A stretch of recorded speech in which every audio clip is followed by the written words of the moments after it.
महाराष्ट्र के संत हैं, गृहस्थ संत। महाराष्ट्र में तो बड़े महामहिम गृहस्थ, जो आश्चर्यजनक, जिनका त्याग, वैराग्य, अनुराग। वो अपने घर की सेवा के लिए ठाकुर जी के लिए सब्जी लेने जा रहे थे, कुछ ऐसे रुपए बड़ी मेहनत से कमाते थे, निर्माण कार्य, गृह निर्माण कार्य आदि में वो करके फिर उससे जो अर्थ मिलता था।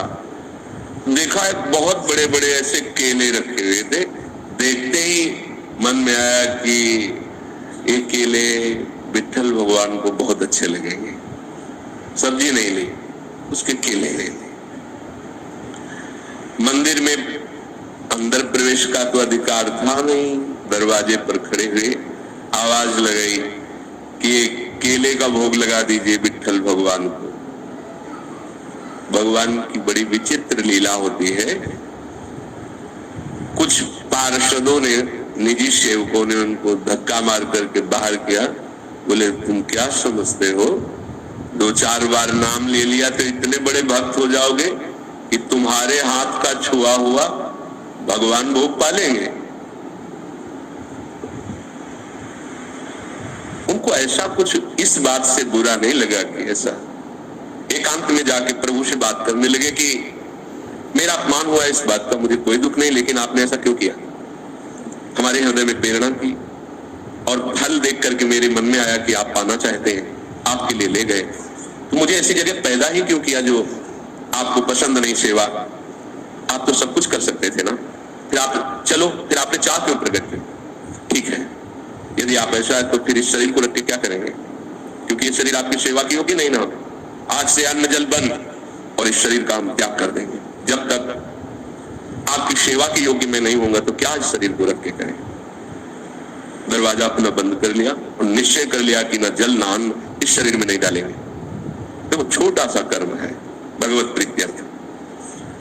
ये ही ठाकुर जी का शयन हुआ, निकले ठाकुर जी, गए, दरवाजा खटखटाया, आवाज लगाई, बड़ी अमृतमयी वाणी, एकदम आकर्षित। कौन? चोखा मेला जी, बहुत भूख लगी है, खोलिए। जी ही, अब वो पूछ नहीं पाए आप कौन। जी ही दरवाजा खोला, अनंत लावण्य कांति, रूप सौंदर्य बरस रहा है, नव किशोर अवस्था ठाकुर जी, एकदम आह भर के रूप बड़े आनंद समुद्र प्रभु श्याम। प्रभु ने कहा इस समय रोने धोने त्याग, मुझे बहुत भूख लगी है। आसन जो भी जैसा था बिछा, विराट ना आसन, कोई गोद में बैठे, प्रभु गोद में। वो केला जो लाए थे ना, बोले हाँ प्रभु, तो अपमानित करके भगा दिए गए, तो ला के वैसे बोले लाओ गोद में जैसे केला पवा। देख लो प्रभु को ये थोड़ी है, प्रभु तो सबके है ना।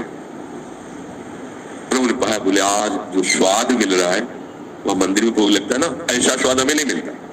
रुक्मिणी जी को भी पता लगे कि मेरे प्रेमी जनों के द्वारा दी हुई वस्तु में कितना स्वाद है, तो 2 केले दे दीजिए। मांग के 2 केले प्रभु उनसे लेते और सब केले पाए और बोले तुम आनंदित रहो, मैं उन्हीं का होता हूं जो मेरे लिए है। मैं किसी जाति, कुल, साधना, अवस्था, तपस्या इसका नहीं होता, इसका फल होता है, लेकिन जो केवल मेरे लिए है मैं उनका होता हूं। रुक्मिणी जी को पवाया, आंगन में छिलके फेंक दिए, अंदर से दरवाजा बंद मंदिर का। अब जब सुबह दर्शनकालीन शास्त्रों भक्तों की भीड़ लगी, जय जयकार मच रहा है, सेवा करने वाले निजी पार्षद बाहर से ताला लगा के जाते थे, जब ताला खुला तो अंदर से खुला नहीं, बहुत परेशान। अब तो विनय प्रारंभ की, फिर रोने लगे सब, प्रभु क्या अपराध हो गया। बोले जब दरवाजा, ये दरवाजा तभी खुलेगा जब चोखा मेला जी को आप लाओगे और वो कहेंगे दरवाजा खोलो, तुम खोलेंगे। बोले प्रभु अभी जा। बोले ऐसे नहीं, पालकी लेके जाओ, चोखा मेला जी को पालकी में बैठा के लाओ, अगर वो ना बैठे तो उनके पैर पकड़ना और कहना पालकी में बैठो। ये वही लोग हैं जिन्होंने धक्का दिया कि तुम्हारे हाथ का भगवान कैसे पाएंगे, भगवान शिक्षा दे रहे। अगर वो ना बैठे तो उनके चरण पकड़ना, क्योंकि वो दैन्य है, वो शायद ऐसा ना करे, तो तुम उनके चरण पकड़ना, उनसे विनय करना, उनको बैठाना, और जब वो पालकी में बैठ के आएंगे और यहाँ दरवाजे में कहेंगे खोलो प्रभु, तो हम खोलेंगे नहीं, दरवाजा खुलेगा ही नहीं, अंदर से सब ला। अब उनके तो प्रकट और आंतरिक दोनों जीवनाधार श्री विठ्ठल भगवान ही है।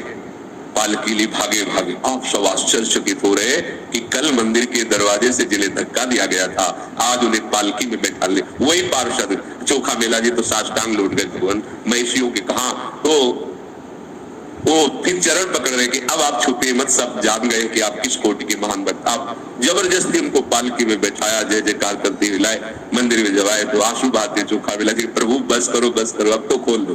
तत्काल दरवाजे खुल गए। ये देखो एक छोटी सी सेवा चमत्कार प्रकट कर दिया। यदि हम 8वें पहर प्रभु के लिए, तो कैसा जीवन होगा, विचार करके देखो आप। भोजपुरी संस्कृति के सार